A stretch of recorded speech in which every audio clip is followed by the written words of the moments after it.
Britain की pharma company AstraZeneca ने माना कि उनकी कोविड-19 वैक्सीन से खतरनाक साइड इफेक्ट हो सकते हैं। हालांकि ऐसा बहुत रेयर यानी दुर्लभ मामलों में ही होगा। एस्ट्राजेनेका का जो फॉर्मूला था उसी से भारत में सीरम इंस्टीट्यूट ने कोविशील्ड नाम से वैक्सीन बनाई है। ब्रिटिश मीडिया टेलीग्राफ की रिपोर्ट के मुताबिक एस्ट्राजेनेका पर आरोप है कि उनकी वैक्सीन से कई लोगों की मौत हो गई, वहीं कई अन्य को गंभीर बीमारियों का सामना करना पड़ा। कंपनी के खिलाफ हाई कोर्ट में 51 केस चल रहे हैं। पीड़ित ने एस्ट्राजेनेका से करीब 1000 करोड़ का हर्जाना मांगा है। ब्रिटिश हाई कोर्ट ने जमा किए गए दस्तावेजों में कंपनी ने माना है कि उनकी कोरोना वैक्सीन से कुछ मामलों में टीटीएस हो सकता है। इस बीमारी से शरीर में खून के थक्के जम जाते हैं और प्लेटलेट्स की संख्या काफी गिर जाती है। अप्रैल 2021 में जेमी स्कॉट नाम के शख्स ने यह वैक्सीन लगवाई थी। इसके बाद उसकी हालत खराब हो गई। शरीर में खून के थक्के बनने का सीधा असर उनके दिमाग पर पड़ा। इसके अलावा स्कॉट के ब्रेन में इंटरनल ब्लीडिंग भी हुई। रिपोर्ट के मुताबिक डॉक्टरों ने उनकी पत्नी से कहा था कि वे स्कॉट को नहीं बचा पाएंगे। पिछले साल स्कॉट ने एस्ट्राजेनेका के खिलाफ शिकायत दर्ज कराई। मई 2023 में स्कॉट के आरोपों के जवाब में कंपनी ने दावा किया था कि उनकी वैक्सीन से टीटीएस नहीं हो सकता है। इस साल फरवरी में हाई कोर्ट में जमा किए गए कानून दस्तावेजों में कंपनी इस दावे से पलट गई। इन दस्तावेजों की जानकारी अब सामने आई है। हालांकि वैक्सीन में किस चीज की वजह से यह बीमारी होती है, इसकी जानकारी फिलहाल कंपनी के पास नहीं है।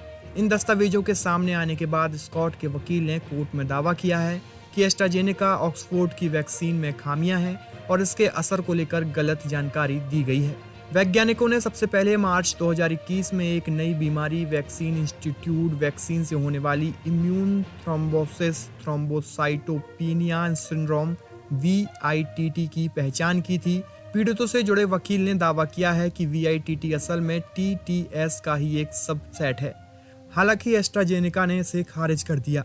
एस्ट्राजेनेका ने कहा, उन लोगों के प्रति हमारी संवेदनाएं हैं जिन्होंने अपनों को खोया है या जिन्हें गंभीर बीमारियों का सामना करना पड़ा। मरीजों की सुरक्षा हमारी प्राथमिकता है। हमारी रेगुलेटरी अथॉरिटी सभी दवाइयों और वैक्सीन के सुरक्षित इस्तेमाल के लिए सभी मानकों का पालन करती है। कंपनी ने आगे कहा, क्लिनिकल ट्रायल और अलग अलग देशों के डेटा से यह साबित हुआ है कि हमारी वैक्सीन सुरक्षा से जुड़े मानकों को पूरा करती है। दुनिया भर के रेगुलेटर्स ने भी माना है कि वैक्सीन से होने वाले फायदे इसके दुर्लभ साइड इफेक्ट से कई ज्यादा हैं। कंपनी ने यह भी दावा किया है कि उन्होंने अप्रैल 2021 में ही प्रोडक्ट इन्फॉर्मेशन में कुछ मामलों में TTS के खतरे की बात शामिल की थी। कई स्टडीज में यह साबित हुआ है कि कोरोना महामारी के दौरान एस्ट्राजेनेका की वैक्सीन आने के बाद पहले साल में ही करीब 60 लाख लोगों की जान बची है। वर्ल्ड हेल्थ ऑर्गेनाइजेशन WHO ने भी कहा था कि 18 साल या उससे ज्यादा की उम्र वाले लोगों के लिए यह वैक्सीन सुरक्षित और असरदार है। इसकी लॉन्चिंग के वक्त ब्रिटेन के तत्कालीन प्रधानमंत्री बोरिस जॉनसन ने इसे ब्रिटिश साइंस के लिए एक बड़ी जीत बताया था। खास बात यह है कि वैक्सीन का इस्तेमाल अब ब्रिटेन में नहीं हो रहा है। टेलीग्राफ की रिपोर्ट के मुताबिक बाजार में आने के कुछ महीनों बाद वैज्ञानिकों ने इस वैक्सीन के खतरे को भांप लिया था। इसके बाद यह सुझाव दिया गया था कि 40 साल से कम उम्र के लोगों को दूसरी किसी वैक्सीन का भी डोज दिया जाए। ऐसा इसलिए क्योंकि एस्ट्राजेनेका की वैक्सीन से होने वाले नुकसान कोरोना के खतरे से ज्यादा थे।